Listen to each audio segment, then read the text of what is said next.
If there is one term I've heard used more indiscriminately than any other in my now over 12 years in practice, it's sciatica.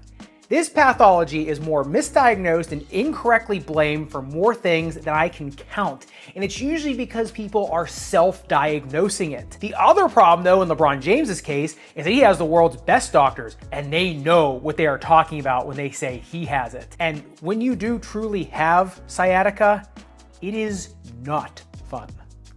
Here's why. The first reason is because sciatica is not a diagnosis. It's a symptom of something else going on, like a lumbar disc herniation, maybe spinal stenosis, degenerative joint disease, arthritis, vertebral slippage, or piriformis syndrome.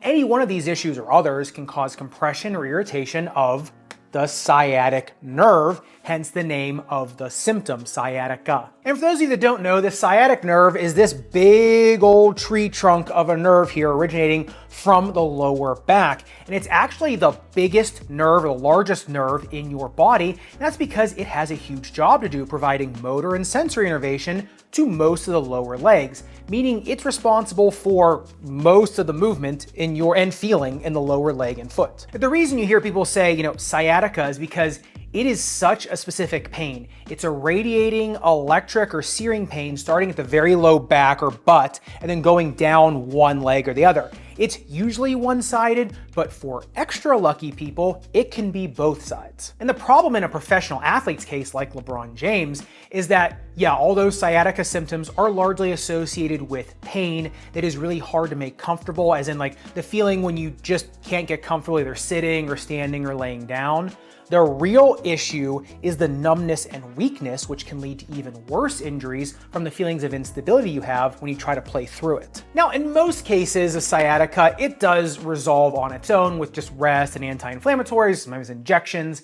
But the problem is stopping the root cause, which in LeBron's case could be a mixture of really anything given how long he has played and what he's put his body through over the course of his career. In his case, it could be multiple separate issues stemming from multiple separate levels coming from his low back into his legs. But the thing that complicates it more in LeBron's case, really anybody who's been an athlete for most of their life, is that although, it's hard to, you start stacking injuries on top of one another causing a specific symptom, the real tricky thing is that nerve pain, really any nerve pain, whether that be carpal tunnel, tarsal tunnel, neuromas between your toes, or the sciatic nerve, is that nerves are very temperamental.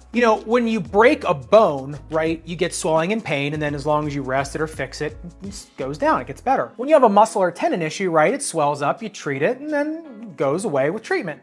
Nerves are like skittish cats. It doesn't take much to them off, and then they never really trust you again. So even with a small setback with a nerve issue, that can mean a lot more downtime versus other things in the musculoskeletal system. Plus, the biggest issue compounding all of this is that with nerves, especially in and around the back, is that our brains are already wired to fear back pain. So that area often becomes even more hypersensitive to really any pain stimulus. Now, I'll preface this next spot by saying I am not into holistic medicine. I am about as hammer and nails as it gets with my medical philosophy. There are clear causes and effects of injury and the treatment of injuries.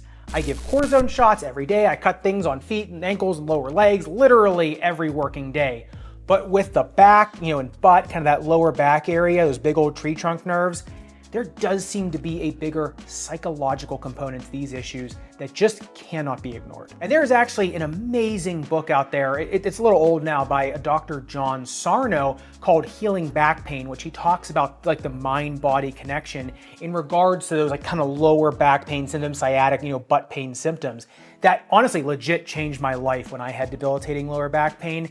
He went on to write about other diseases and injuries later too in other books, in which he kind of started reaching a little bit, I think, with his philosophy on lower back pain. He tried to extrapolate it to other things. But when it comes to backs and butts, if you suffer from these issues, it's a super cheap book. You can read it in a night. It really will make you think. And honestly, like I said, for someone like me, it just completely changed my life after having, like I said, debilitating lower back pain, what I thought was like incurable sciatica. But obviously getting a diagnosis from a qualified physician is key. But like I said, the more we learn about the brain's influence on the musculoskeletal system, I think the better our treatment options for this kind of stuff are gonna get, especially, in the near future. But to tie a bow on all this and to answer the question, what's the reason he's out for so long for this issue, it's because of the temperamental nature of the sciatic nerve and the confidence you need to have, to get back and to not be thinking about this thing for an entire game.